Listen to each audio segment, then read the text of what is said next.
देखिए, आदमी के तीन तरह के मस्तिष्क होते हैं, तीन तरह के दिमाग होते हैं, चेतन मस्तिष्क, अति चेतन मस्तिष्क और अचेतन मस्तिष्क। Conscious mind, super conscious mind और सब कॉन्शियस माइंड।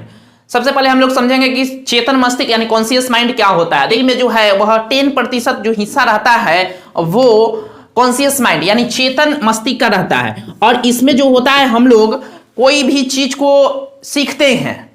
किससे सीखते हैं? कॉन्शियस माइंड से सीखते हैं। एग्जाम्पल के तौर पे समझिए, कोई भी चीज आप करते हैं या उत्पन्न करते हैं या तर्क लगाते हैं तो वो आपका कॉन्शियस माइंड ही करता है, कॉन्शियस माइंड से उत्पन्न होता है। जैसे आप नई नई कार चलाना सीखते हैं तो वो कौन मस्तिष्क वहां पे क्लिक करता है? तो कॉन्शियस माइंड ही आपका काम करता है।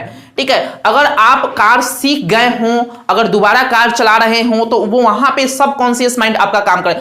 अपने दिमाग नोटिस कर लेगा यहां गियर है, यहां ब्रेक है, अपने दिमाग नोटिस कर लेता है। ठीक है, तो कोई भी काम हम यहां पे नया सीखते हैं या नया उत्पन्न करते हैं, तर्क लगाते हैं, लॉजिक लगाते हैं, तो वो कॉन्शियस माइंड आपका काम करता है यानी चेतन मन आपका काम करता है। कि अवचेतन मस्तिष्क क्या होता है? और शरीर में जो है 90% इसका हिस्सा रहता है, 90% आपका शरीर में हिस्सा रहता है, वो है अवचेतन मस्तिष्क का।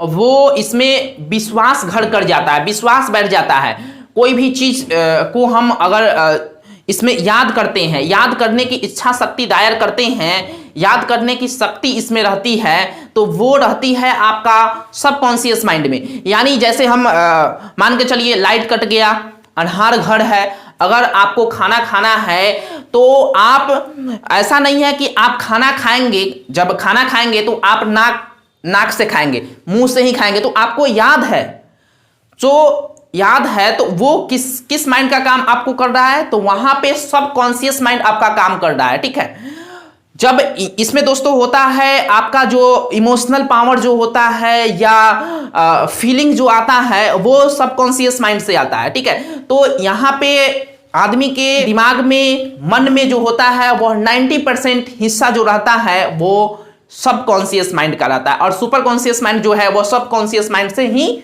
रिलेटेड है। तो